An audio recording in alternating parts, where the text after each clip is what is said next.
चुनाव समझता हूं। 20 साल से मैं स्वयं चुनाव लड़ रहा हूं। पोलिंग कैसे होती है, पोलिंग बूथ कैसे मैनेज किया जाता है, वोटर लिस्ट, फॉर्म 17, ये सब मैं गहराई से समझता हूं। कुछ समय पहले हमें दाल में काला लगा। चुनाव के नतीजे आते थे, मूड एक तरीके का होता था, रिजल्ट दूसरे तरीके का। मुझे याद है उत्तराखंड में हम चुनाव हारे। बाद में मैंने कैंडिडेट से पूछा कि जहां रोड शो हुआ था वहां जाके देखिए हमें कितने वोट मिले। हजारों लोग आए थे, पोलिंग बूथ में किसी ने वोट नहीं किया। यह असंभव था, यह हो ही नहीं सकता। उसके बाद छत्तीसगढ़ और मध्य प्रदेश के रिजल्ट, हमें लगा कुछ ना कुछ गलत हो रहा है। 2018 में मध्य प्रदेश में चुनाव होता है, हम जीतते हैं। हमारी सरकार चोरी हुई थी। 2023 में चुनाव होता है, मैंने अपने आंखों से भारत जोड़ो यात्रा में देखा, भयंकर एंटी इनकम्बेंसी, और हमें 65 सीट मिलते हैं। इम्पॉसिबल, हो ही नहीं सकता। और फिर महाराष्ट्र में पहली बार हमें सबूत मिला। विधानसभा और लोकसभा के बीच में जादू से नए वोटर आते हैं, और जहां भी इन नए वोटर्स ने वोट किया वहां वोट बीजेपी को गया। महाराष्ट्र चुनाव के बाद जब हमें डाउट हुआ, हमारे गठबंधन के सारे नेताओं ने प्रेस कॉन्फ्रेंस किए और हमने इलेक्शन कमीशन से कहा कि आप हमें वोटर लिस्ट दीजिए, वीडियो रिकॉर्डिंग दीजिए। इलेक्शन कमीशन ने मना किया।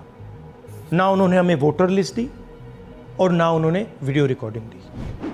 डाउट हुआ, क्यों नहीं दे रहे, क्या कारण है?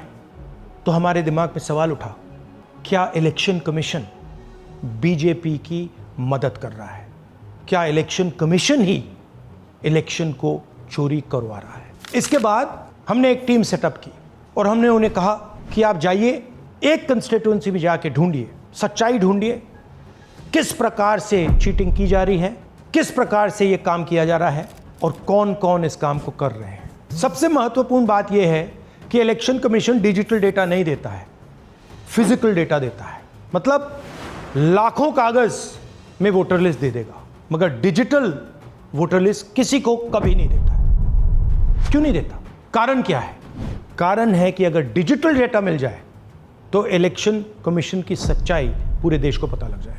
हमने टीम को बताया, मैंडेट दी कि आप जाके चेक कीजिए, आप 5-7 सीटों पे पता लगाइए कि चीटिंग हुई, और अगर हुई तो कैसे हुई। टीम ने हमें एक दिन बताया कि 5-7 सीटों पे ये काम किया ही नहीं जा सकता। क्यों? मैंने उनसे पूछा क्यों नहीं किया जा सकता। उन्होंने मुझे ये कागज दिखाए। ये जो कागज हैं, ये एक लोकसभा के कागज नहीं है, ये एक विधानसभा के कागज हैं, और इन कागजों को हमने मैन्युअली सॉर्ट करना पड़ा। और पूरा का पूरा काम जो हुआ है, इसमें 6 महीने लगे हैं, और एक असेंबली सीट में हम ये काम कर पाए हैं। क्यों? क्योंकि डिजिटल डेटा नहीं दिया जाता।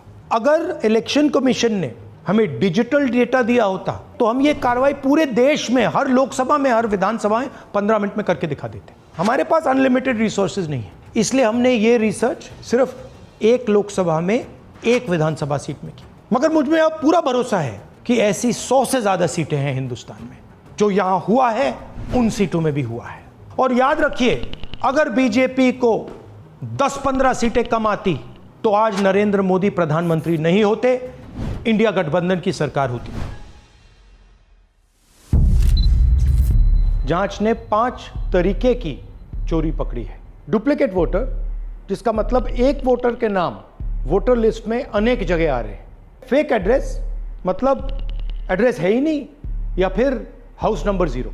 Bulk voter in single address, मतलब एक छोटे से घर में 40, 50, 60 लोग रह रहे हैं। इनवैलिड फोटोज, छोटी सी फोटो है या फिर फोटो ही नहीं है, और वो जो छोटी फोटो है वो दिखती भी नहीं है। कौन है, किसका चेहरा है, नहीं पता लग सकता। Misuse of form 6। Form 6 first time voters के लिए होती है, मतलब जिनकी एज 18-20 साल की हो, मगर वोटर लिस्ट में 90 साल के लोग फॉर्म 6 का प्रयोग कर रहे हैं। चुनाव में 6,50,000 वोटर थे, उसमें से 1 लाख चोरी के थे। अब मैं आपको 5 उदाहरण देता हूं। ये देखिए, गुरकीरत सिंह डांग, इसका नाम 4 अलग अलग बूथों पे आता है। ये कैसे हुआ और क्यों हुआ? एक और उदाहरण, विशाल सिंह, वाराणसी में वोटर लिस्ट में नाम है और बेंगलोर में 2 बार वोटर लिस्ट में नाम आता है। क्या ये वाराणसी में वोट कर रहे हैं या बेंगलोर में वोट कर रहे हैं या दोनों जगह वोट कर रहे हैं? एक और उदाहरण देखिए, हाउस नंबर 0। तो आपने कभी सुना है हाउस नंबर 0? हमने तो नहीं सुना था, मगर बेंगलोर में हजारों हाउस नंबर 0 हैं वोटर लिस्ट पे। हाउस नंबर 35 की कहानी सुनिए। छोटा सा घर है, ज्यादा से ज्यादा 4 लोग रह सकते हैं, मगर इस 35 में 80 लोग वोटर लिस्ट में रजिस्टर्ड है। ये ईआरओ ने कैसे अप्रूव किया, क्यों अप्रूव किया, पता लगाना है। अच्छा, अब ये देखिए वोटर लिस्ट, इनकी फोटो देखिए, या फोटो है ही नहीं, या फिर छोटी छोटी फोटो है तो दिख नहीं सकती। इन वोटर आईडीज पे वोट दिया गया है। अब मैं आपको बताता हूं शकुन रानी की कहानी। फर्स्ट टाइम वोटर बनी है, 70 साल की आयु है। एक बार फॉर्म 6 का प्रयोग किया और उसके कुछ ही महीने बाद दूसरी बार फॉर्म 6 का प्रयोग होता है। 2 बार इनका नाम वोटर लिस्ट में आता है और फर्स्ट टाइम वोटर की लिस्ट में आता है। ये फर्स्ट टाइम वोटर हो ही नहीं सकती। तो क्या शकुन रानी जी ने वोट किया या किसी और ने शकुन रानी जी के लिए वोट किया? ये ही छुपाने के लिए सीसीटीवी का डेटा हमें नहीं दिया जा रहा है। और ये शकुन रानी जी अकेली नहीं है, ऐसे हजारों लोग हैं जिन्होंने फॉर्म 6 का प्रयोग करके 2-3 बार वोटर लिस्ट में नाम डाला है। हमने पहले इलेक्शन कमीशन से इलेक्ट्रॉनिक वोटर लिस्ट मांगी थी, सीसीटीवी फुटेज मांगी थी। उन्होंने अपना काम नहीं किया, हमें नहीं दिया। फिर हमने अपना इन्वेस्टिगेशन कराया, आरटीआई भरे और हमारे पास डेटा आया। भाई और बहनों, सच्चाई यह है कि हिंदुस्तान में इलेक्शन कमीशन और बीजेपी मिलकर इलेक्शन चोरी कर रहे हैं। ये पूरा का पूरा सबूत ब्लैक एंड व्हाइट में आज हमने आपको दिया है।